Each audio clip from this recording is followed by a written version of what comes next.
Shalom, shalom, ¿cómo están? Un saludo desde Jerusalén, la ciudad que es la capital del universo. Hoy tenemos un programa súper especial con alguien que es mi amigo, pero a quien también honro como uno de los especialistas en los temas de Medio Oriente más importantes que hay en Latinoamérica. Y tengo el honor de tenerlo conmigo y de poder analizar este asunto. Hasta el día de hoy creo que podemos hacer un corte, ya van a empezar las fiestas. Podemos hacer un corte y entender mejor con la ayuda del doctor David Diamond lo que estamos viviendo actualmente en Medio Oriente. Bienvenido, doctor David Diamond, querido amigo, ¿cómo estás? Hola, mi hermano querido, mi amigo, de verdad de todos los títulos, el más bonitos, ser amigos, hermanos, patas. Y de Exacto. verdad eso lo pondero mucho por el afecto que te tengo. Te agradezco una vez más que me permitas formar parte de este programa que tú diriges. Un honor saludar a toda tu audiencia, Benjamín. Un abrazo por medio tuyo a todos tus seguidores y tus órdenes, hermano mío. Vale, gracias, excelente. Un privilegio. Bueno, toda mi audiencia que está empezando a crecer poco a poco, te conoce bastante bien por muchas razones.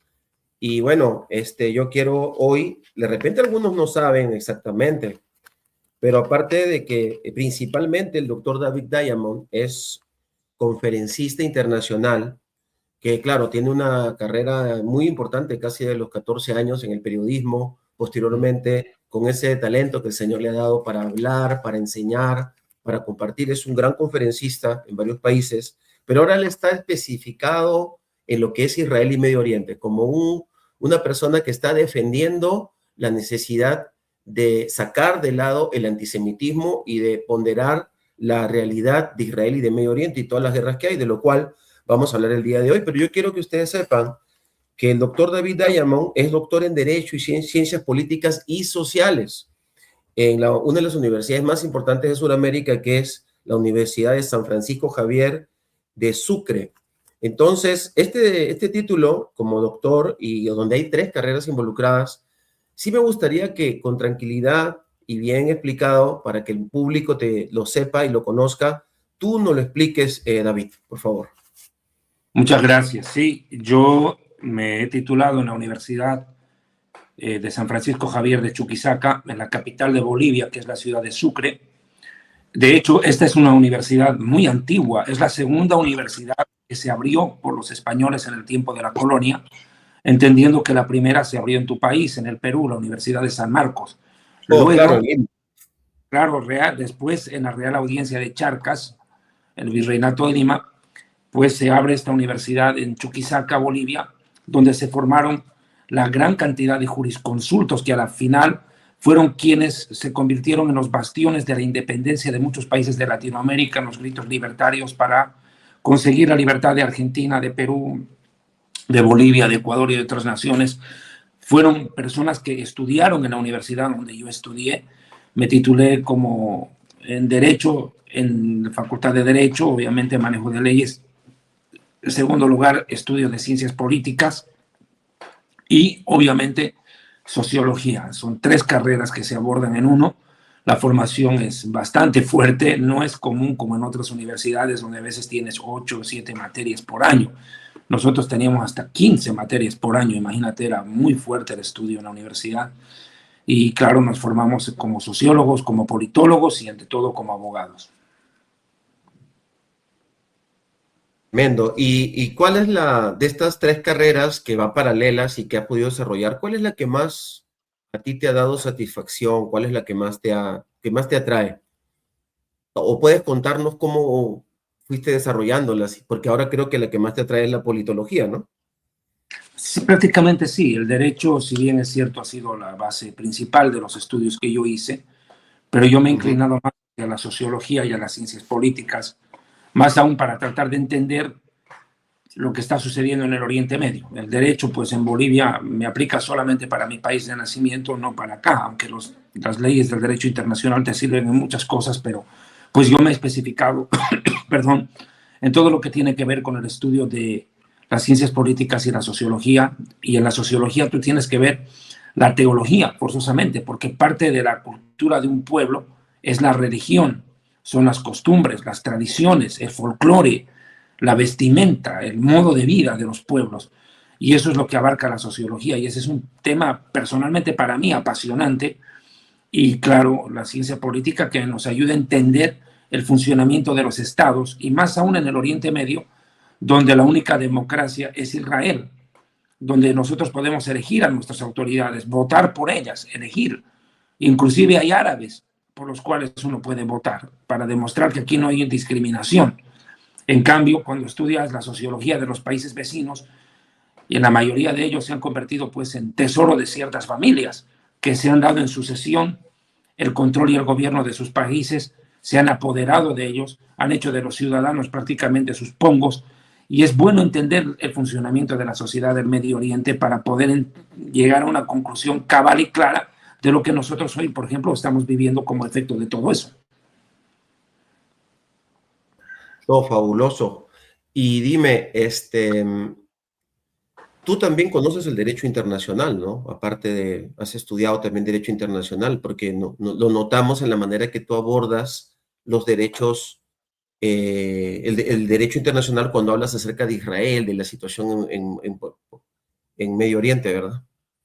Sí, bueno, yo lo he visto el derecho internacional público, derecho internacional privado como materia de derecho, pero cuando ya vienes a hacer el análisis, el balance de lo que está pasando en el Oriente Medio, inevitablemente tienes que escarbar en esas áreas, en esas materias del derecho que son tan ampulosas, tan complicadas, donde hay sendos especialistas. Yo reservo conocimientos limitados que tengo del tema, y en muchos casos me tengo que hacer asesorar por colegas que son expertos en derecho internacional y que, por cierto, tú los conoces, y bien hacemos en mencionarlos, por ejemplo, al Instituto de Justicia de Jerusalén, que hace un trabajo prolífico, por ejemplo, y que ellos defienden a Israel en foros internacionales a gran nivel, como la ONU, Corte Penal Internacional, y que Corte de Justicia Internacional de la Haya, qué sé yo, ya son internacionalistas.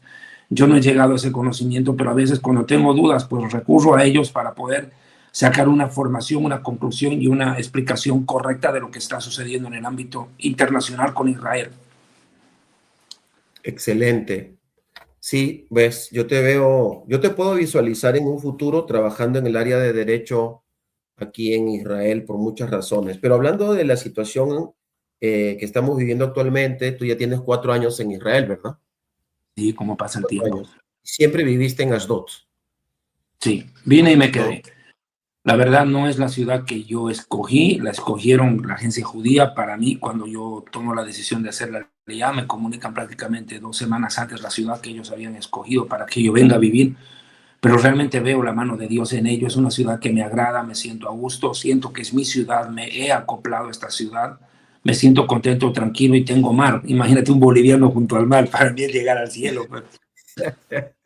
Mi país no tiene mar, para quienes no lo saben, Bolivia no tiene mar. Para mí llegar al mar, imagínate. De hecho, la primera vez que yo vi el océano fue en tu país, fue en Lima. Oh, mira, a ver, en serio, no lo puedo creer. Sí, en Lima. Interesante. Conocí el mar en Fíjate, Lima. yo estuve en París conversando con un intelectual boliviano, perdonen que no recuerdo el nombre, y él me hablaba con una seguridad de que antropológicamente, históricamente, Perú y Bolivia y Ecuador son un solo país, ¿verdad? Y él lo explicaba y tenía un ímpetu. Y a mí me agradó lo que escuché y lo que estaban, la audiencia no le agradó mucho, pero efectivamente yo creo que tenemos una historia intrínseca. Ahora, Mm. yo te he escuchado hablar que has estado en varios países. Cuéntanos en qué países has estado, qué países de Latinoamérica conoces, porque yo te escucho a veces hablar como argentino, luego hablas portugués. Por favor, cuéntanos un poco. Bueno, prácticamente he recorrido toda América. Prácticamente he recorrido varios países. He estado en Chile, he estado en Perú, Colombia, Ecuador, Venezuela, toda Centroamérica, Nicaragua, Panamá, Costa Rica, Venezuela. He estado también en Puerto Rico, en Estados Unidos, en México, en Guatemala, en fin. No conozco República Dominicana, no conozco Haití, no conozco Cuba, donde estoy vetado de entrar. No puedo, no, pues, o sea, ¿qué más? Paraguay. Estuve en Paraguay por transmisión de fútbol, acompañando a Bolívar en una Copa Libertadores de América. Fui a transmitir un partido de fútbol contra Olimpia. Pues Argentina no, Uruguay no, Brasil sí. Claro, no conoces Argentina, pero Paraguay sí. Surinam no conozco, que es de Sudamérica, no lo conozco. No conozco Belice, pero por lo demás, todos los demás sí he visitado y he podido recorrer Ah, casi todo. pero has vivido en algunos países. Colombia, Perú, has vivido años. Sí, en Perú viví en Lima. Viví también en Quito como 10 años. Sí, en Oh, Ecuador viví 10 años, 2 años Guayaquil, 8 años en oh, un Quito, año. Ñaño. Después viví en El Salvador. En El Salvador estuve mucho tiempo. Periodos muy largos en El Salvador. 6 meses por año sagrado era que me iba para El Salvador. En México estuve mucho tiempo también, bastante, y visité bastante Estados Unidos. Sí, claro que sí. No conozco Canadá tampoco, no me llama la atención mucho tampoco, pero sí, Tengo no una lo sé. atención. ¿No has Europa es estado? mi, Europa es Europa es, mi Europa es, sueño, dijiste, tu sueño. mi Claro, sueño. no, pronto. Yo pienso que pronto Nunca he ido a va a ser Europa, sí, interesante. planifico de mi vida visitar Europa, pero pues nunca se dio. Nunca ha salido. Excelente. Muy bien. Entonces, nosotros ahora hemos conversado varias veces sobre el tema de Medio Oriente y tú estás haciendo una labor excepcional, ¿verdad? Una labor impresionante por la cual yo te quiero felicitar. Tú tienes 4 años acá y yo diría que has revolucionado los medios, porque yo tengo aquí 28 años y ya casi 29 y te observo, te veo, hemos conversado desde cuando estabas, cuando recién llegaste en el hotel del Ministerio de Absorción en Tel Aviv y cuando estabas por llegar. Pero veo cómo has trabajado arduamente y veo que has muerto y has dejado algunas cosas, incluso de tu propia vida, a ver, tú corrígeme, por servir al pueblo de Israel en lo que nosotros llamamos Hasbará, que es Correcto. defender nuestra nación, defender Israel. ¿Cuánta Mm. falta hace en Latinoamérica? Y veo también cómo a muchos canales de YouTube los has impulsado con una fuerza increíble y los has llevado al éxito. Y eso es algo que yo quiero decirlo públicamente. Y esa es una labor muy, muy importante que puede virar, yo no creo que me equivoque, puede virar la historia de Israel hacia Latinoamérica en unos grados. Y eso es algo súper importante. Y por eso yo te honro, te respeto. Y para mí, aunque eres mi amigo, es una bendición que estés en el canal. Nosotros estamos ahora trabajando en nuestro canal y queremos tener invitados y te vamos a estar invitando para que toques algunos temas como experto que tú eres en los temas de Medio Oriente. Entonces, eso, ¿cómo tú pensabas realmente que esto iba a pasar cuando llegaste a Israel, que ibas a hacer este trabajo tan potente, tan reconocido? Wow, es muy difícil. Mira, yo nunca estudié comunicación social, yo hubiera sido periodista. Recuerdo que cuando yo estaba terminando colegio, desde mis 14 años yo hago radio, hago televisión y trabajé en periódico. Antes de terminar colegio yo ya trabajaba en eso. Vengo de una familia que lleva en la sangre los medios de comunicación. Te cuento que mi abuelito fundó la primera radioemisora de Bolivia y mi tío instaló las antenas de televisión del primer canal televisivo, el Canal del Estado en Bolivia. Crecí, me cargaban en brazos los presentadores de televisión que eran conocidos en toda Bolivia, imagínate. Crecí en ese mundo. La gente que salía en televisión que parecía inalcanzable en aquellos tiempos, yo los veía comer en la casa de mi abuela y me cargaban en brazos. O sea, yo era el conana, era el chibolo, como dicen en Perú, el pibe, El el chibolito. todos. Entonces crecí en ese medio de la comunicación social y a mis 14 años tuve que dejar el fútbol, yo iba a ser futbolista. Me encontraron un problema en la pierna izquierda que era más corta que la derecha y esto, ya, bueno, ya. Tuve que dejar el fútbol y se me abrió un camino en la radio para transmitir partidos de fútbol. En principio fui a acompañar una transmisión y terminé haciendo un comentario. Perdóname que me haya desviado un poco el tema. No, está excelente. Y me invitó un periodista boliviano, me dice, te invito a que veamos el partido de fútbol en el estadio desde la cabina. Yo estaba deprimido porque los médicos me habían dicho que no podía ser futbolista. Fue la más grande frustración de mi vida en ese momento. Fue un golpe, fue cortarme las piernas, como decía Maradona. Fue muy triste, mi más grande anhelo era ser jugador de fútbol. Y bueno, yo había visto el fútbol de tantas maneras, pero nunca lo había visto desde una cabina de radio. Cuando me invitaron, pues me fascinó. Y al final del primer tiempo de ese partido, el periodista, amigo mío, Germán Salamanca se llama él, Me dice, te invito a que hagas un comentario del primer tiempo del partido. Yo me entró pánico escénico al ver el micrófono ahí, pero pude vencer, sortear esa dificultad. Creo que algo es innato en la sangre de uno.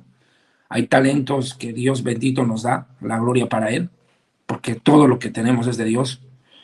Y descubrí ese momento que tenía la capacidad de expresarme fácilmente ante un micrófono, desenvolverme. Fue tan bueno el comentario de fútbol que el director de la radio llamó al final del partido y le dijo, bueno, oye, ¿quién fue el que comentó? Yo no he visto el partido, pero lo describió tan bien que era como que lo hubiera visto. Ah, le dice, es un muchacho de 14 años. Le dice, 14, le dice, no puede ser.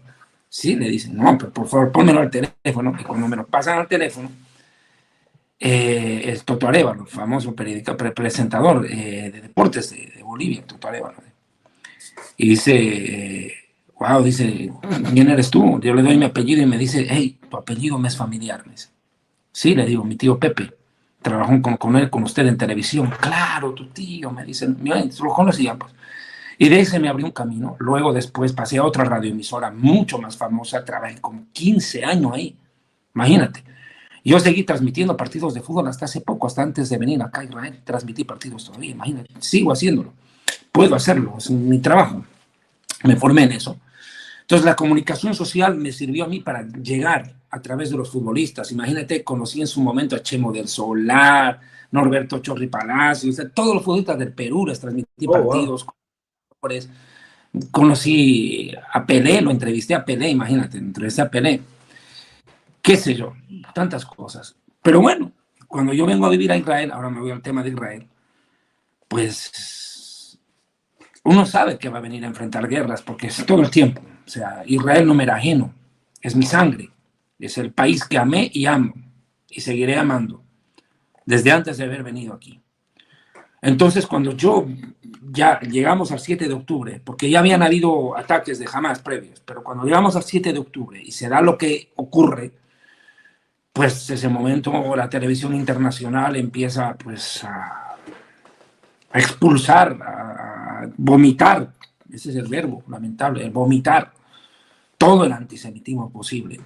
Y yo quedo impávido viendo cómo mis ex colegas de trabajo, muchos de ellos, inclusive yo fui jefe de ellos, siendo joven era jefe de ellos, y los escuchaba hablar con tanto desparpajo en contra de Israel. Yo los llamé, les dije, esto no es así, ¿ustedes qué están hablando? Ustedes no tienen idea de lo que está sucediendo aquí. Pues me dijeron, bueno, ya que estás allá, habla, pues te vamos a hacer una entrevista. Y a partir de ese momento, muchos medios de comunicación, en principio de Bolivia y de otras naciones, empezaron a invitarme consecutivamente a que yo dé una explicación o un punto de vista de lo que está sucediendo aquí. Y tuve que prácticamente mutar, esa es la palabra, mutar, del periodismo deportivo, de relatar partidos de fútbol, y saltar, mejor dicho, a lo que es el periodismo informativo y hacer lo que me había formado la vida en la universidad. Y a partir de ese momento yo tomo el camino y la decisión de abrir también una fundación sionista independiente, porque yo considero que Israel necesita ser defendido en todos los aspectos. Solo quien ha vivido en Israel y entiende la gravedad del problema en el que estamos y sufre de cerca lo que ha sufrido Israel, entiende la urgente necesidad de nosotros salir al frente y de decir la verdad del Estado de Israel. Tal vez el mundo no quiere escuchar la mayoría porque ya está vacunado, ya tiene la vacuna de la mentira y ya no quieren escuchar la verdad, ya son resistentes a la verdad, no hay explicación. Y como decía Mark Twain, para el estúpido, por más evidencias presentes, no va a entender. La idiotización de la sociedad es tremenda. El antisemitismo y la idiotización de la sociedad es brutal, pero siempre queda un remanente, un resto de sociedad que quiere escuchar las dos versiones y a la cual, informándole correctamente lo que pasa, cambia de opinión.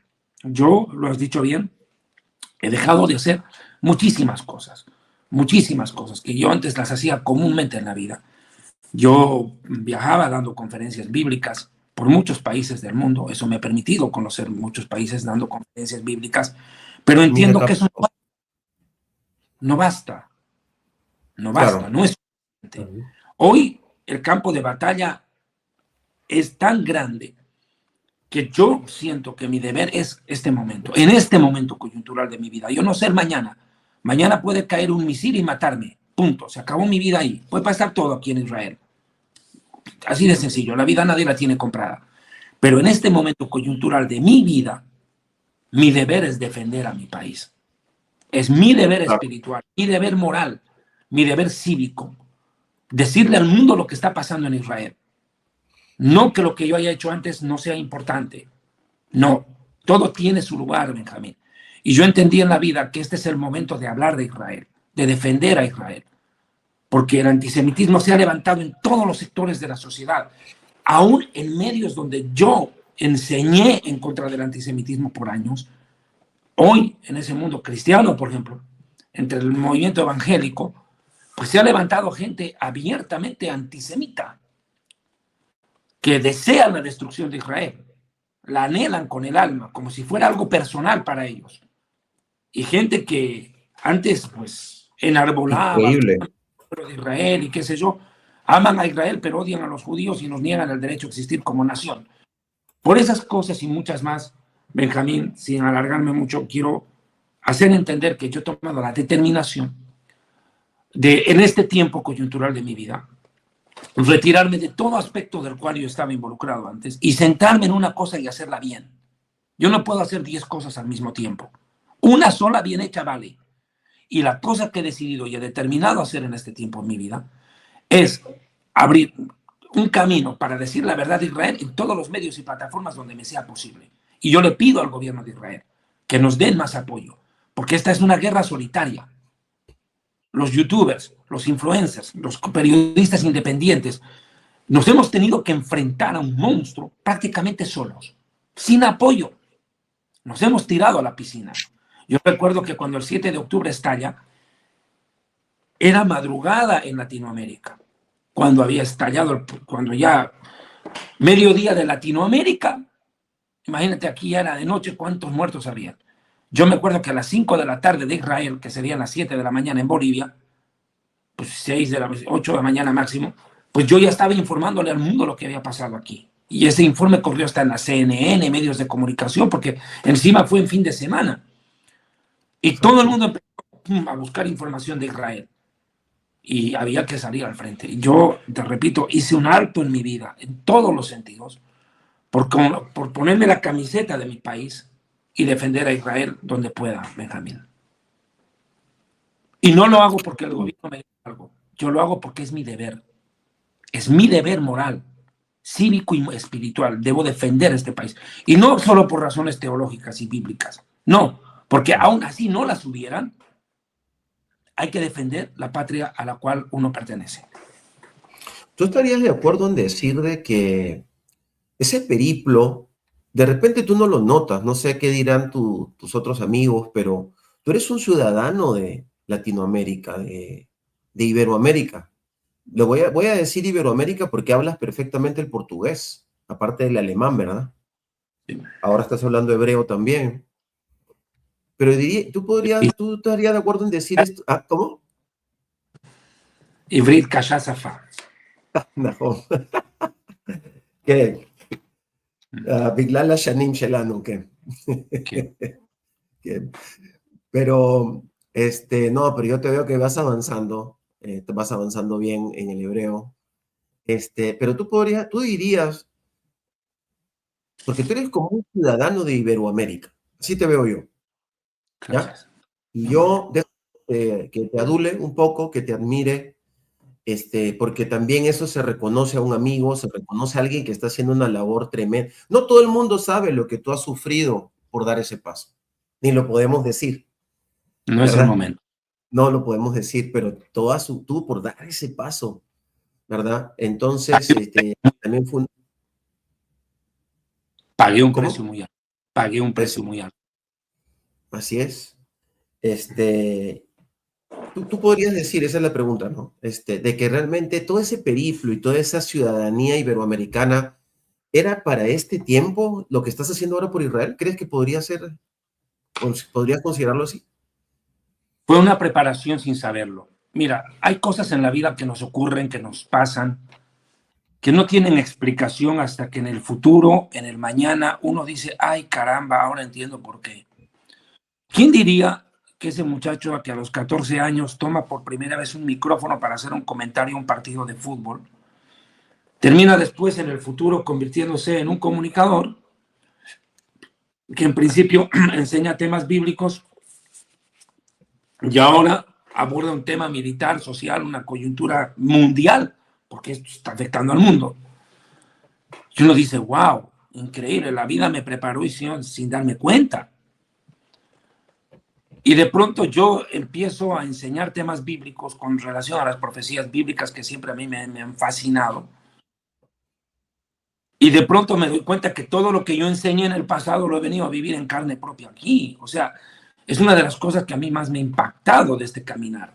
Yo lo reconozco, o sea, y toda Latinoamérica es testigo. Quienes me conocen saben que por años, por ejemplo, yo enseñé acerca de esta guerra contra Irán y todo lo que está sucediendo. Hoy veo videos, por ejemplo, que han salido en YouTube, en TikTok y todo, donde me muestran a mí hace 15, 18, 20 años, hablando de algo que está sucediendo ahorita en tiempo real y que en el momento en que lo dije parecía algo utópico de 3 mundos y 4 más para allá. Pero sin embargo se está viendo y la gente dice, wow, David lo había dicho. No, no, que David no es un profeta, David no es nadie. Y yo lo que hice simplemente fue plasmar lo que tenemos escrito en el Tanaj, en las profecías bíblicas del Tanaj, estudiar lo que los rabinos enseñaron, aún los padres de la fe, ¿cierto? Los hombres de fe, aún pastores evangélicos que estudiaron teología y conocen estos temas, y a quien nos imbuye el estudio de las profecías bíblicas nos interesa porque pues es una forma, un comprobante de la historia. La profecía es un comprobante de la historia y la historia es un comprobante de la profecía simultáneamente. Y hoy, te lo repito, me ha tocado venir a vivir en carne propia una guerra por la cual yo enseñé por tantísimos años, hablé de la guerra contra Irán, y darnos cuenta que la estamos viviendo en vivo y en directo es un privilegio, sí, pero también una responsabilidad estremecedora que cae sobre mis hombros, porque yo entiendo que si Dios ha permitido que yo llegue a Israel en este tiempo, no sé por qué motivos más, pero este en particular lo entendí, es para que yo le diga al mundo, a Latinoamérica o a habla hispana, pues, qué es lo que estamos viviendo y hacia dónde estamos yendo, de una u otra manera. Aunque por momentos nos mareamos, porque es tan difícil estar en una licuadora que gira sin parar, porque así es la historia como nos tiene en este momento, en un torbellino. Exacto, exacto, sin lugar a dudas.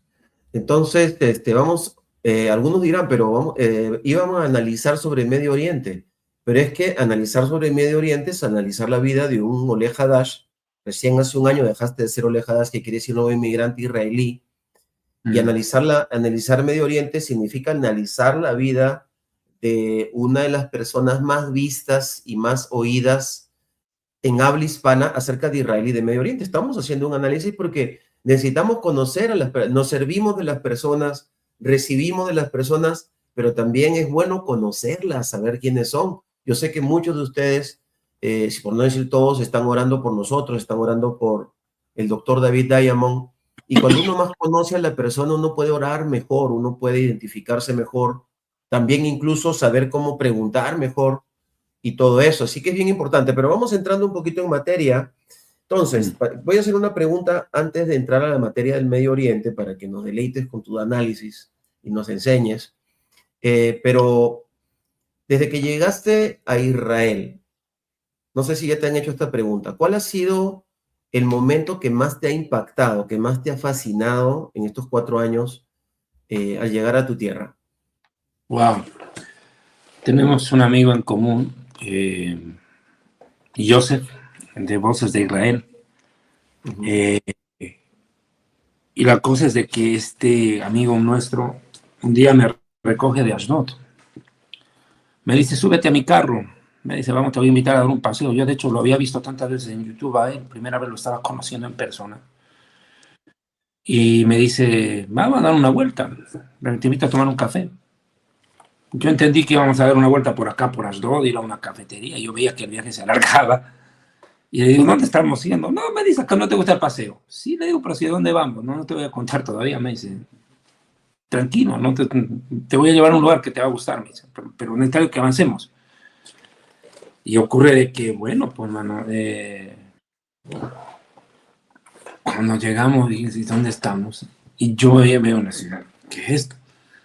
Y me dice, ¿sabes dónde estás? No, no me fregues, le digo, esto es Jerusalén. Sí, me dice, esto es Jerusalén. ¡Qué increíble! No puede creer, no puede creer. Wow, Pues Joseph, sí, Joseph de Voces de Israel. Mira, impactante. qué tremendo, o sea, cuando yo llegué, no, y me llevó al cóctel. No, yo ese momento yo lloré. Yo estaba con esta chaqueta. Yo me acuerdo que llegué a ese lugar, llegué al Muro de los Lamentos. Yo solo quería llorar, no podía creerlo, no podía ver. O sea, yo entendí que había llegado a Israel, Wow, pero no había llegado a Jerusalén, el viaje no se había completado. Y llegar a Jerusalén y no llegar al muro era un viaje inconcluso. exacto. O sea, cuando yo llego al muro y toco esas piedras, llego al lugar, ese momento llegué a la meta. Ese momento llegué a casa.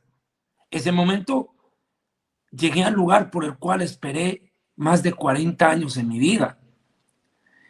Entonces, para mí, llegar al Muro de los Lamentos fue el momento más impactante de mi vida y creo que para cualquier judío lo es. O sea, es una cosa que no hay explicación. Si para un turista es importante, llamativo, curioso, interesante, hasta emblemático, para nosotros la aliyá no se completa mientras no llegas al muro. Y eso es lo que yo entendí, lo experimenté por mí mismo, porque siempre lo enseñé. Para mí, Jerusalén es la embajada del cielo en la tierra. Es el lugar más importante de este mundo. Y en ese lugar está la fe ancestral de un pueblo que pues ha sobrevivido a tantas cosas en la historia y que lo ha hecho sobrevivir precisamente ha sido su fe. No, realmente, Benjamín, te digo, para mí ese momento ha sido el más impactante de mi vida. Sí, de verdad, eso. No, no. Y bueno, Hay tanto. escribiste un libro, ¿verdad? Que se llama Jerusalén y la Tierra Prometida. Sí, también había escrito un libro así, sí.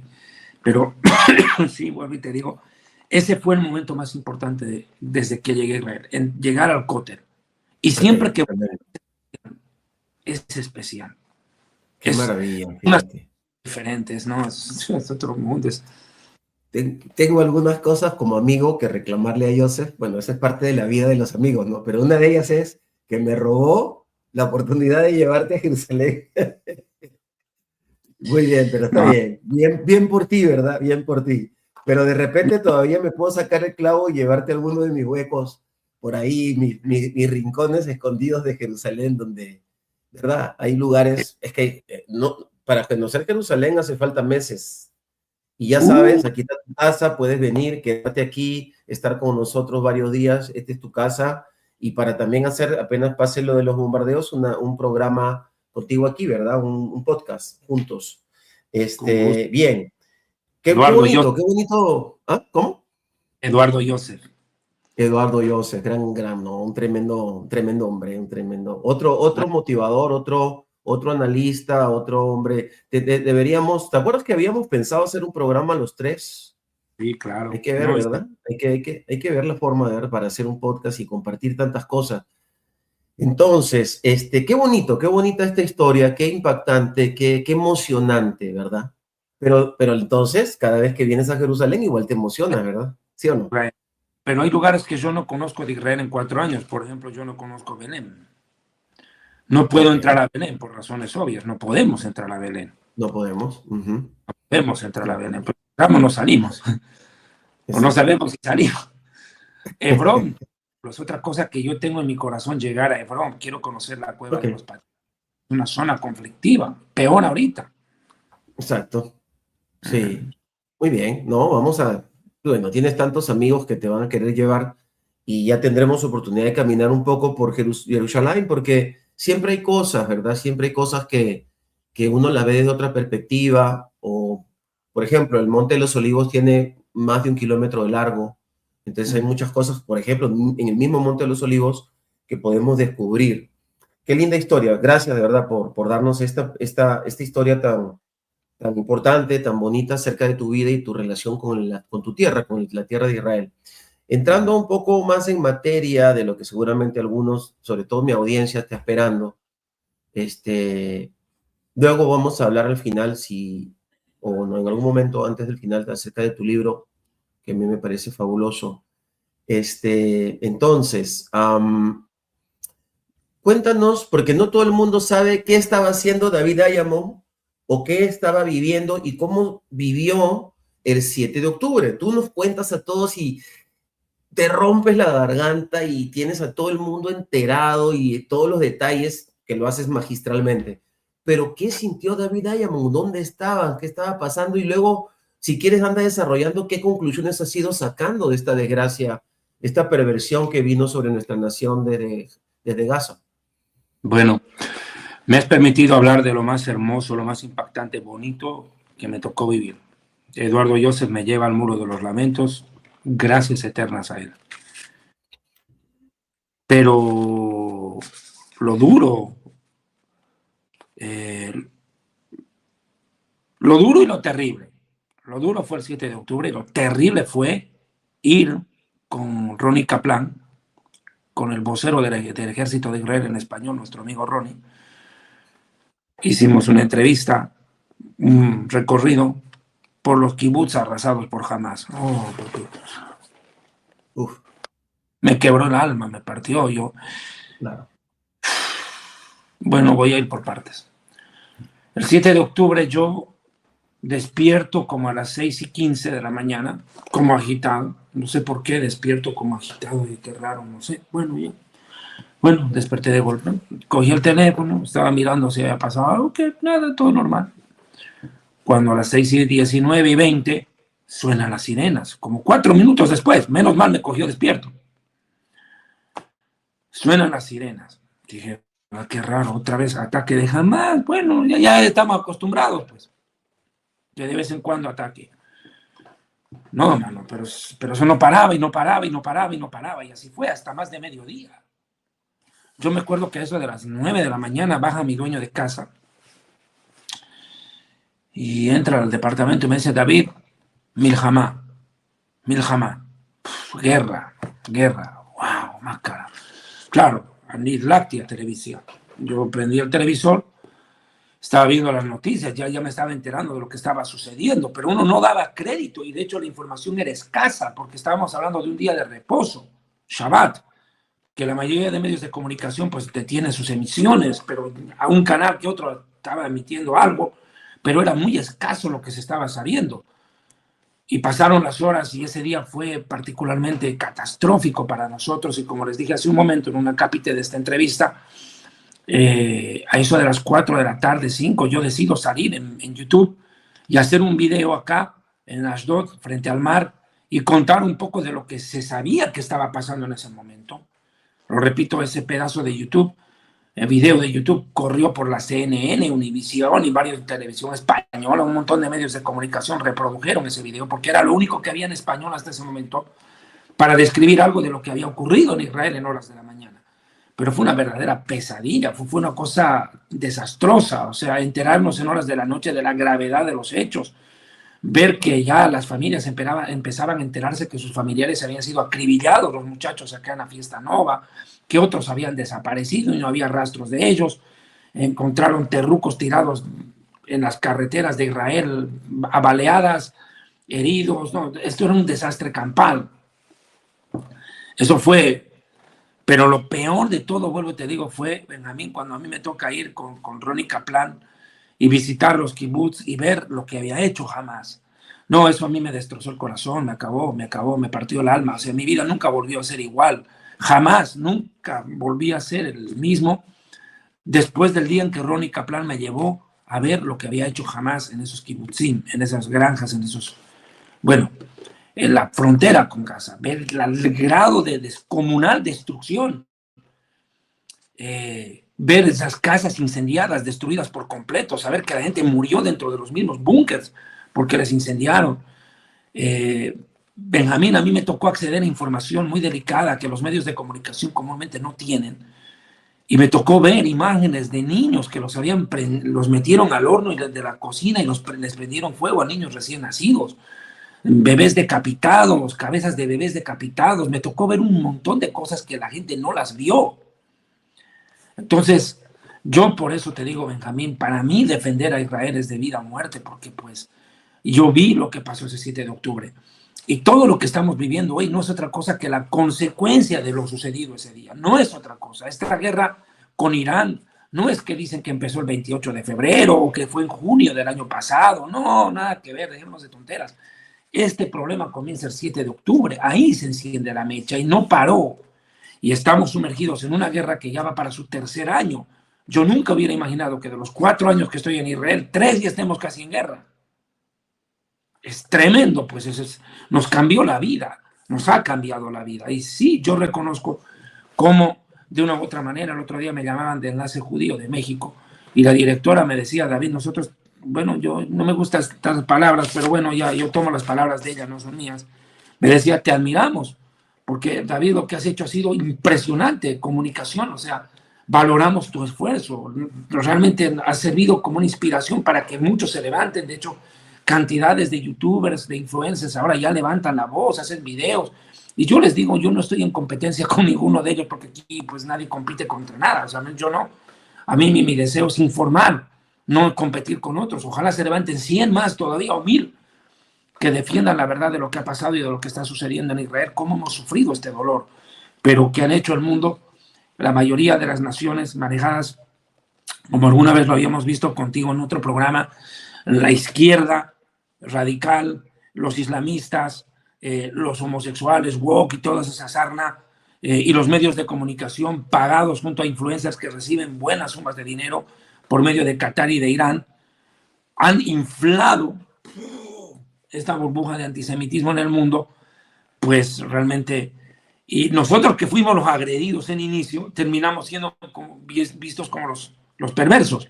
Pero realmente, bueno, en nuestra conciencia está que nosotros hemos hecho lo que cualquier nación en su sano juicio tiene que hacer y cualquier gobierno debe, es defender a su población. Ir a una guerra, porque lo que hubo en Gaza es una guerra. No es que dicen, no, pero pobres palestinos. No, ¿qué pobres palestinos? Si fueron capaces de hacer eso el 7 de octubre, ¿cómo que pobres?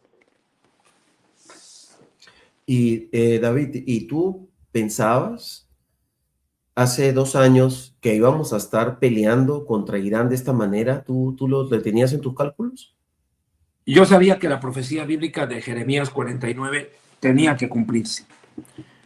Lo enseñé, lo repito, por más de 20 años. Pero lo que no pensé que iba a ser un proceso tan largo. Porque con Irán comienza el problema inclusive en época de Biden. Ellos nos tiraron misiles, respondimos, volvimos a darnos y se paró. Vino ya el año pasado, el junio, ya fue seria la cosa, ya fue más seria. Pero Trump frenó la guerra estúpidamente, la frenó. Porque esto se hubiera terminado el año pasado si le hubiera dado la gana a ese hombre de seguir con la guerra.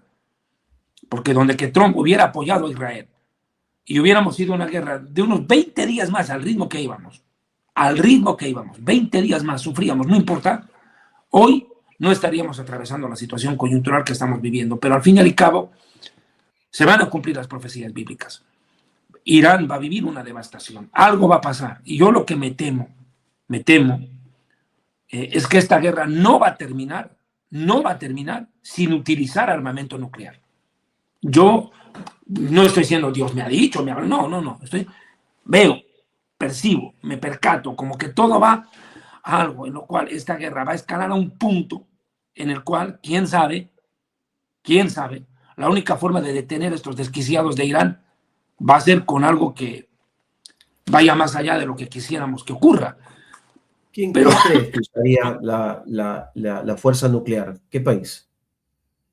¿Te atreves a decirlo o lo tienes más o menos? A mí me da mucho a pensar que pueda pasar algo muy serio en Siria. Bueno, la profecía de Isaías 17 dice que Damasco será destruida de la noche a la mañana. Yo con lo único que entiendo que puede provocar una devastación así es una ojiva. Yo no sé qué vaya a ocurrir. Este conflicto va a escalar. Yo entiendo que el estrecho de Hormuz se va a convertir en un pantanal. Se puede convertir en un auténtico baño de sangre. De hecho, ahorita lo estaba leyendo el presidente norteamericano Trump, que acaba de hacer una de sus declaraciones, como siempre. Yo le agradezco a Trump, que quede claro, yo no tengo nada personal en contra de él. Yo le agradezco, ha hecho mucho por Israel. Yo sí valoro lo que ha hecho él. Le agradezco pero le agradecería más que hable menos y actúe más. Porque a la vez que habla, crea terror. Crea terror. O sea, lejos de como que aquietar las aguas, le echan gasolina al fuego y hacer arder más. Dice él, por ejemplo, hoy acaba de decir esto: pronto descubrirán cuál será mi respuesta al ataque de Irán contra las instalaciones de Bazán en Israel, lo que pasó en Beersheba, ¿cierto? Y lo que pasó también en Haifa. Sabremos dentro de 2 semanas si es posible trabajar con el presidente del parlamento iraní, Kalibaf, que ya, por cierto, lo ha mandado casi que al diablo a Trump, pero yo no sé si insiste él.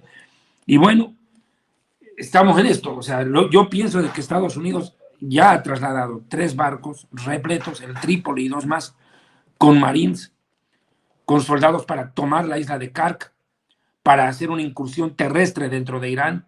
El régimen ha dicho que hay 1 millón de terrucos, porque no se los puede llamar soldados, son terrucos los de Irán, sirven a un régimen de terror, que están dispuestos a enfrentar a los marines y que, bueno, esto se va a convertir en un verdadero baño de sangre, en un verdadero charco de sangre. Y yo creo que la guerra da, para mí, modo de ver, por lo menos la guerra, si sigue este ritmo, si Trump decide hacer la incursión terrestre, esta guerra por lo menos va a durar 2 meses más. Y pienso que Trump está jugando contra algo que uno no tomaría en cuenta fácilmente, y es que tienen el Mundial de Fútbol en Estados Unidos. Entonces, Estados Unidos sabe que el Mundial, todo puede detenerse menos la pelota. Esa es la realidad. Hablemos claro. Todo tiene... Pero qué interesante, espérate un momento, te interrumpo. Qué interesante que se te junta a ti en la situación del Medio Oriente y la guerra y el fútbol, que son 2 cosas que tú conoces muy bien. Sí, claro, es que no, tú no puedes parar un torneo de fútbol. No lo puedes parar el Mundial de Fútbol por una estupidez de un político. Y lo sabe Trump, lo saben los ayatolas, lo sabe Netanyahu, lo sabe la Unión Europea, lo sabe el mundo. El fútbol es el fútbol, punto. Lo demás no cuenta. Punto. Cuando rueda una pelota en un mundial de fútbol, todo se detiene. Se tiene que detener la guerra, se tiene que detener todo. Y Trump está yendo contra el reloj. Lo que, claro, uno se teme es que estos rucos iraníes en los estadios de fútbol de Estados Unidos puedan explotarse, hacer barbaridades, puede esperarse cualquier cosa de esta gente loca. Dios no lo permita, porque también es una ocasión para ellos, para hacer lo que mejor saben. Ya los conocemos. Entonces, pero de todos modos, la organización del Mundial de Fútbol no se va a paralizar, ni el desarrollo del mismo, no tendría por qué hacerlo. Entonces, la guerra es algo que apremia terminarse rápido, antes de junio. Trump sabe que hasta junio tiene para acabar con esto. Que lo logre o no, no lo sabemos. Pero es una cosa complicada de manejar. Y para nosotros en Israel, lo ha dicho Netanyahu, acabo de leerlo hace unos minutos atrás,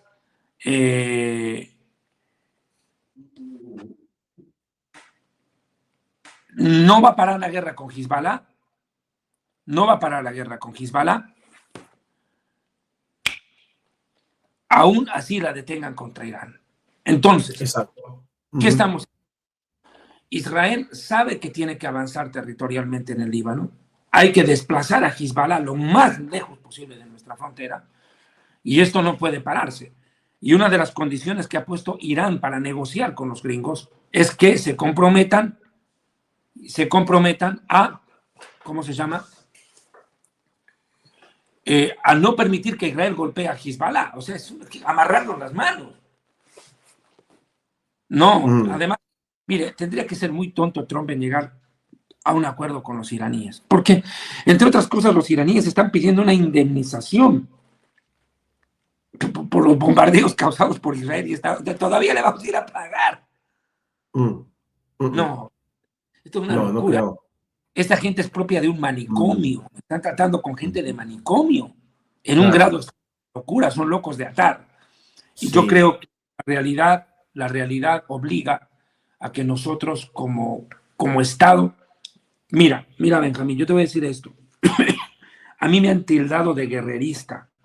Dicen que como un hombre que predica la Biblia puede ser un guerrerista. No, la gente tiene que entender algo. ¿Un qué? ¿Puedes repetir? Un guerrerista, un amigo de la guerra. Un propagador, ¿no? Un propagandista de la guerra. Miren, yo no quisiera que haya guerra. Nunca quisiera que hubiéramos vivido lo que hemos atravesado. Pero la realidad es que ya estamos en la guerra y no nos queda otra que ganarla. Esto es como en el ajedrez. En el ajedrez, si no hay jaque mate o abandono del contrincante, no has ganado nada. No has ganado nada. Tienes que ir hasta el jaque mate, tienes que acabar la jugada, acabar la partida. No puedes abandonarla, porque eso no es victoria, es derrota. Ahora, si tu contrincante quiere abandonar, es problema suyo, pero ¿por qué vas a abandonar tú? No puedes abandonar cuando estás peleando por tu supervivencia. La gente entiende por lo que está luchando Israel. Los ayatolás nos han exterminado como pueblo hace mucho. Ahora están haciendo una guerra para la cual se han preparado por 47 años, Benjamín. Esta gente vivió, anheló, soñó, se saboreó este día con la posibilidad de destruir a Israel. Bueno, ¿con qué haces con estos locos? Hay que detenerlos a la fuerza. El mundo no entiende. El punto es de que la gente entiende que la guerra es lo peor que puede pasar en el planeta, lo peor de lo peor de lo peor. El infierno en la tierra es la guerra y tenemos que evitarla a toda costa. Bueno, a toda costa es usar la diplomacia, pero la diplomacia ha fracasado, no hay más. ¿Qué te queda? Tienes que luchar, tienes que defender tu patria, tienes que defender hasta el final. No puedes parar. Yo no quisiera que hubiera envuelto en una guerra, pero si ya estamos aquí, tenemos que terminarla. Tenemos que avanzar hasta el final y ganarla. Ok, entonces, vamos a ver, te voy a hacer algunas preguntas para que me lo respondas en una frase que yo sé que va a ayudar mucho a las personas que escuchan tus análisis, ¿verdad? Tú me vas a decir así, ¿quién es Donald Trump? En una frase.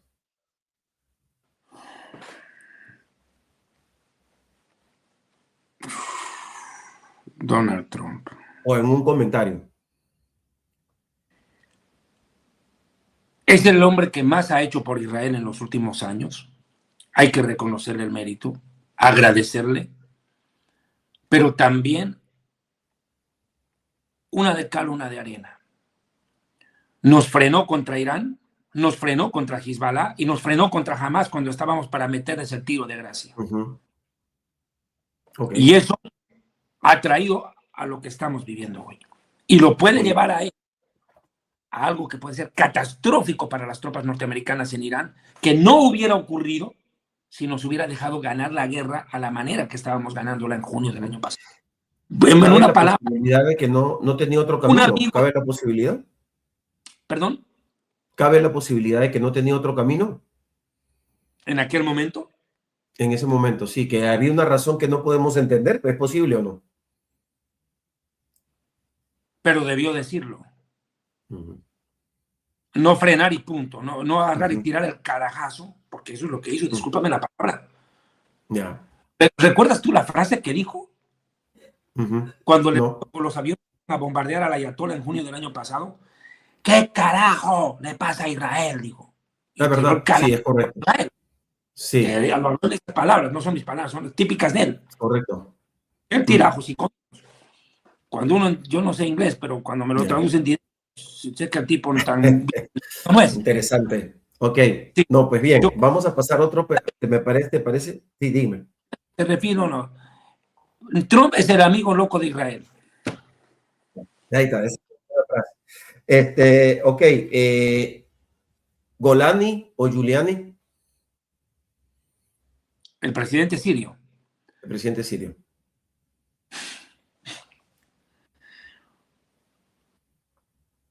Un terruco disfrazado de señor, de gentleman. Un peligro para Israel. Una mona disfrazada de seda. Muy bien. Ok. Arabia Saudita y su rey. Hipócrita y mentiroso. Porque en principio pidió que no haya guerra, luego llamaba por detrás a Trump y le decía que ataque, y sin embargo criticó cuando Israel bombardeó. Y no se mete en la guerra. Y no se mete en la guerra. Muy bien. Qatar.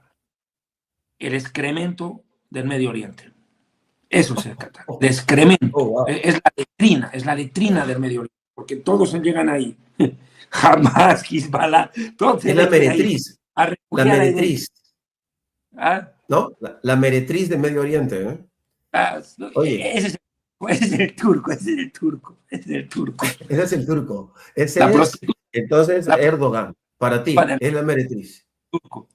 Es el turco, el turco. El Erdogan es la fufurufa del barrio, la prosti de la Ok, cuadra. No, pero el muy bien. excremento, letrina del Medio Oriente es Qatar. Wow. Mira, Ok. yo no tengo nada contra el pueblo catarí, pero el emir de Qatar, ese tipo es excremento, excremento. O sea, el tipo protege a Hamas por tantos años. Tiene a Al Jazeera, que difunde todo el propagandismo contra Israel en el Medio Oriente y en el mundo. Pagan las universidades por difundir el antisemitismo, por propagarlo. Es atacado por Irán y sin embargo culpa a Israel de lo que le está pasando y no es capaz de defenderse y se siente a mirar de palco la pelea. No, o sea, mire, a mí me alegra cuando Irán lo golpea a Qatar, la verdad. ¿No? De hecho, el otro día Qatar le propuso darle a Irán $6,000 millones en efectivo con tal de que lo deje de atacar. Ojalá Irán le coja la plata y a los 10 minutos lo bombardee. No vuelve a bombardear, correcto. Ok. Los kurdos. Los admiro. El pueblo kurdo es... Yo he tenido la oportunidad de estudiarlos un poco en estos 15 días últimamente. He estado investigando de ellos. Son los famosos medos de la Biblia. Yo no sabía que eran ellos. El imperio medo-persa. Uno habla del imperio medo-persa. Cree que los medos desaparecieron. No, son ellos. Es un pueblo sufrido al cual le prometieron 1000 cosas, nunca le cumplieron nada. Son casi 40 millones de personas soñando tener un país propio, que parecido a nosotros. Tener su propio país. Tienen el derecho de tener el Kurdistán. Y nunca, nunca, nunca se les ha permitido hacerlo. Están regados en Turquía, en Siria, en Irak y en Irán. Y esperaban en esta guerra encontrar la oportunidad de alcanzar el sueño dorado de tener su propio país. Bueno, tienen una pequeña republiqueta que es Erbil en Irak, que por cierto Irán cada rato la bombardea. Pero los kurdos son admirables y en especial las mujeres kurdas. Son tremendas esas mujeres, son unas tigresas. Ellas atacan a la guerra, son ellas las que van a la guerra. Exterminaron a ISIS, lo acabaron a ISIS, las kurdas. ¿Por qué? Porque los terrucos islámicos no pueden morir a manos de una mujer porque van al infierno. Lo que más temen los terrucos en una guerra es que las mujeres los bombardeen. Y tú sabías que en la operación que eliminó a la Ayatollah en Irán, precisamente las aviadoras eran mujeres israelíes. Exacto. Y bueno, según tengo entendido, quien dio la orden para que los kurdos entren es el propio Donald Trump, con el general, ¿cómo se llama ahora? No me acuerdo el nombre, al que él autorizó. Así que no me extrañaría que vuelva a darles la orden de que lo ayuden en esta campaña. Trump no quiere que los kurdos intervengan y me Mala temo decisión. Sí, pero esa decisión de Trump es afectada y manejada por detrás por el presidente de Turquía, que es la prostituta del barrio, que está metido en todo, pero es tan amigo de Trump. O sea, ese es el problema, que Trump es re amigo de Israel, pero también re amigo de este turco, y el turco nos odia. Y el turco anda en la OTAN, y anda con Putin, y anda con Irán, y le da la razón a Trump. O sea, es la prostituta que baila bonito, y ese espectáculo le gusta mirar a Trump. Es el problema. Tiene la lujuria política, otro se la encarna. Claro, hay una promiscuidad política ahí. Muy bien, pasemos a dos últimos más. Ya yo conozco pero quiero que la gente lo escuche. Egipto. Es un peligro latente. Yo creo que Egipto, si se está controlando de atacar a Israel, se ha controlado así porque entró Trump. Porque yo creo que si hubiera entrado Kamala Harris, Egipto no se hubiera atacado. Yo en los egipcios, mire, yo a los egipcios les tengo tirria al gobierno egipcio, no al pueblo, al gobierno egipcio. Todo lo que hizo Hamas fue gracias a ellos. Todas las armas que metió a su territorio fue por el hijo de Al-Sisi, del presidente. El contrabando de armamento a Gaza fue dirigido personalmente por el hijo del presidente egipcio. Entonces, Egipto es Hamás, Hamás es Egipto. Digan lo que Muy digan. bien. Muy bien, entonces la última pregunta es, futuro de Gaza y Hamás. Jamás. Ojalá que acabe como terminó Sendero Luminoso en el Perú. Que se pueden quedar resabios. Hay senderistas en el Perú, tú lo sabes, los hay. Pero ya no hacen mecha. Que no se disfracen de partido político como ha pasado en Colombia. Porque donde el terrorismo se viste de democracia, llegan porquerías como Petro al poder. Y eso es una tragedia. Y ahorita que Colombia está a punto de repetir la dosis con Cepeda, que es igual o peor que Petro. Entonces no aprenden. Imagínate si en Perú hubieran llevado al poder a Sendero Luminoso o al MRTA. Tener a Abimael Guzmán en la presidencia del Perú, no creo que ningún peruano hubiera Pues gustado, no. ni a Polay Campos, ¿cierto? Ni a Polay Campos del MRTA. O sea, es una cosa trágica. Yo creo que no hay que permitir que en el Medio Oriente estos grupos terrucos se vistan de demócratas. Por eso es de que a mí el presidente sirio me parece un peligro. Y el Líbano, faltó otra vez preguntar del Líbano, yo creo que el gobierno es una auténtica basura, es un estado fallido. Y yo creo que el Líbano lo mejor que le puede pasar es que Israel se apropie del sur del Líbano y lo tome. Lo mejor que le puede pasar. Muy radical eso, tremendo. Que pierda esta Claro. guerra. Yo quisiera que el gran perdedor de esta guerra, fuera de Irán, sea Líbano, porque se lo merece. Que el gran perdedor sea el Líbano. Y perder sea perder tierra, que sea perder territorio. Y que en ese territorio que coja Israel en esta guerra, que se lo merece, porque las batallas también traen victoria. A ver, te pongo un ejemplo. Un partido de fútbol, por un campeonato, ¿qué te da? Pues te da la copa, pues te llevas la copa, hermano. No es que solamente ganas el partido y te vas a tu casa, te llevas el trofeo. Exacto. Bueno, es necesario que Israel tome por botín el sur del Líbano y que allí permita el asentamiento real y protegido de los drusos. Hay que darles seguridad a los drusos y a los cristianos del Líbano que han sido atosigados desde los 80 por Hezbollah. Él debe ser el primero que se diga a Qatar. Ojalá que Irán haga volar a Qatar en pedazos. Sí, yo creo que los libaneses piensan igual que los iraníes. Esperan que Israel los libere y espero que podamos transmitirle esto a Latinoamérica para que entienda, porque nosotros somos un pueblo que luchamos por nuestra independencia. Sacamos a la fuerza a los ingleses y trabajamos con toda la gente que estaba a favor. Israel luego trabajó duro con sus propias manos para construir esta nación. Nosotros nos parecemos más a ciertos países de Latinoamérica y algunos de Europa que a propio Estados Unidos o que a Inglaterra, por ejemplo, ¿no?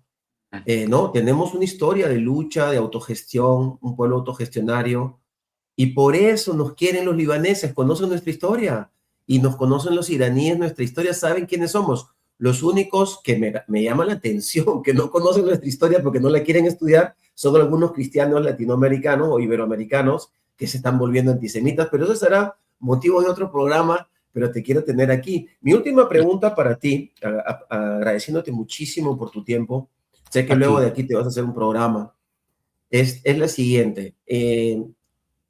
Europa acaba de hacer una votación a nivel de la Unión Europea muy contundente y clara, al mero estilo de Europa, cuando Europa se voltea, que es lo que a lo mejor no han contado con eso hacia el futuro los árabes o los musulmanes sinvergüenza, porque hay buenos musulmanes también.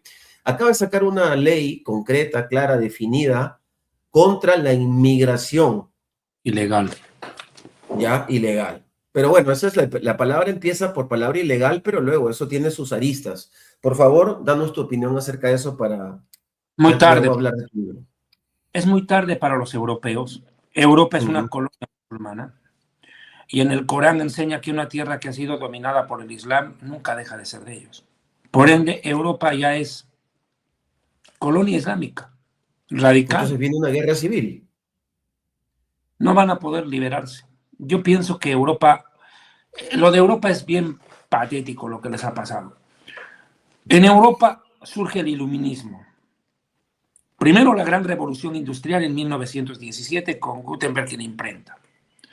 En Europa se dieron 2 guerras mundiales. Se dieron intestinas guerras civiles como la española. Aparecieron personajes tan nefastos como Lenin, Stalin, Trotsky, Mussolini, Hitler, Franco, ¿Qué no les tocó? Pero también tuvieron Napoleón, en fin, una historia, horas para hablar de ellos. Pero hay un problema con los europeos. En algún momento ellos, en 1500, hacen la reforma protestante. Se rompe con el catolicismo, con el costumbrismo y la mentira y la idolatría. Y empieza a propagarse la verdad de la palabra de Dios dentro de los pueblos cristianos. Que quede claro que no estoy haciendo apología del cristianismo, simplemente estoy dando una explicación histórica para que se me entienda bien lo que estoy queriendo llegar. No estoy en un tema teológico, estoy hablando solamente de historia. Bien, ¿qué ocurre? Se hace la reforma protestante.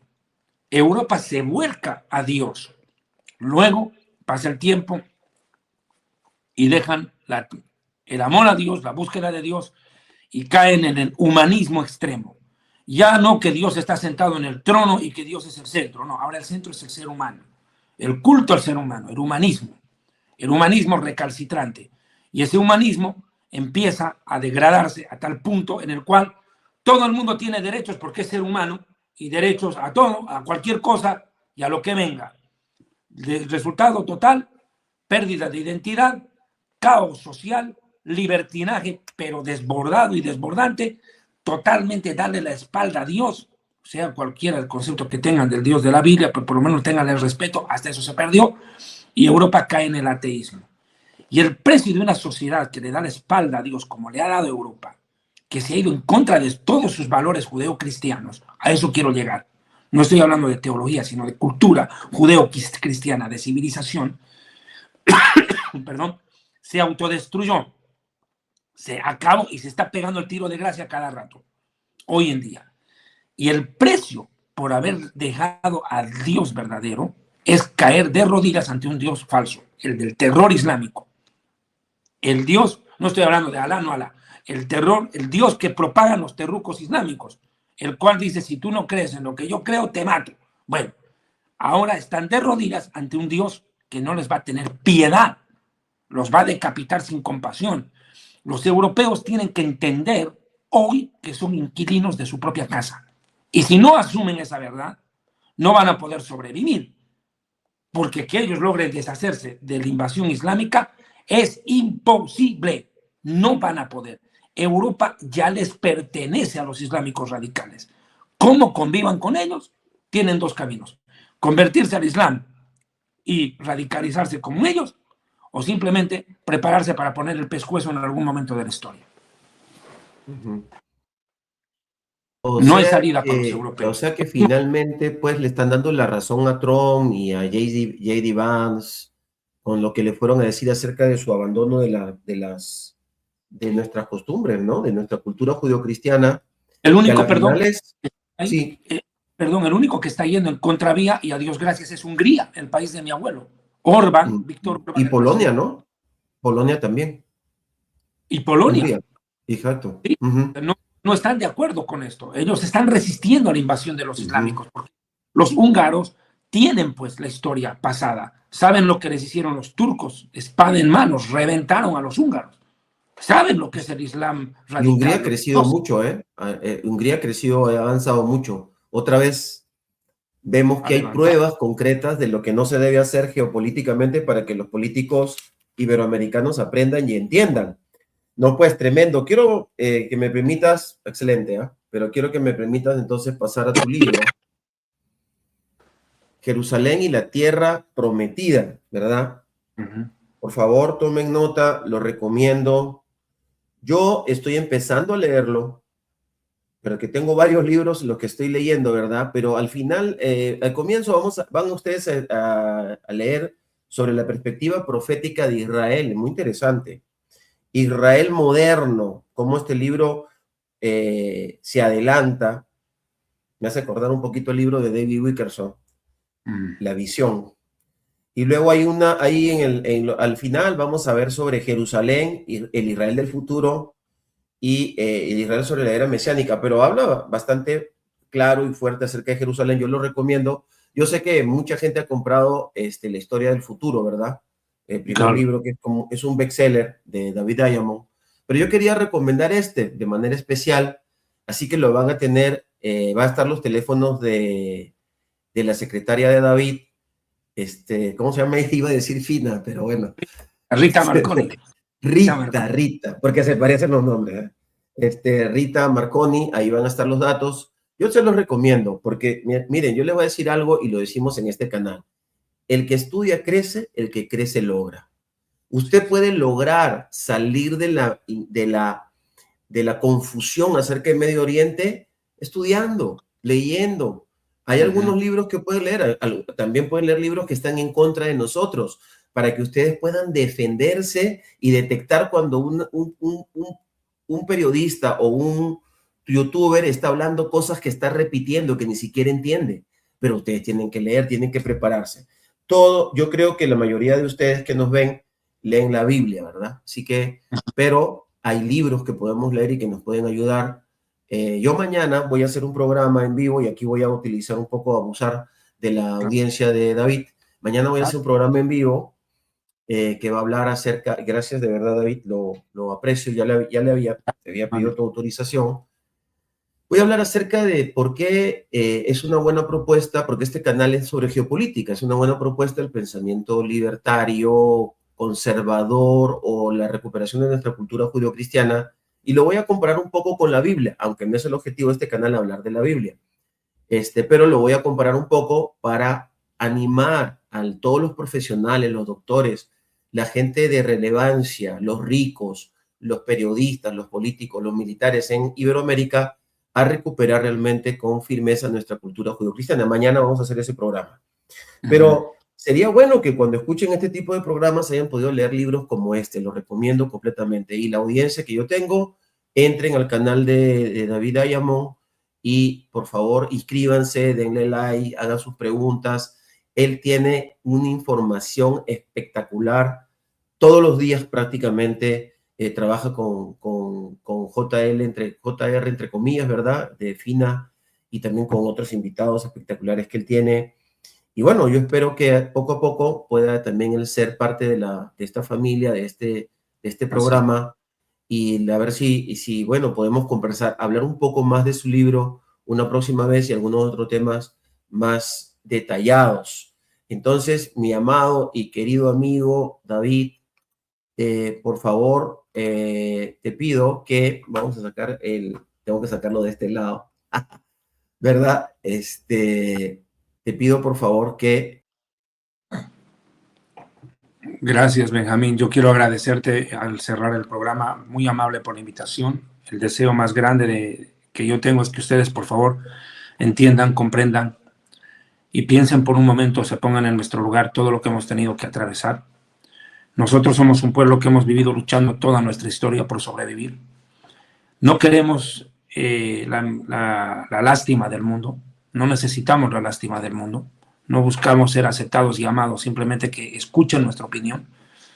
Para Israel es muy duro este momento y agradezco a todas aquellas personas que aman a Israel, que bendicen a Israel, que oran por el pueblo de Israel, que se preocupan por lo que nos pueda pasar, y también por el pueblo iraní, que es un pueblo noble, bueno. Yo he tenido la oportunidad de conocer mucha gente iraní últimamente y realmente son de lo mejor.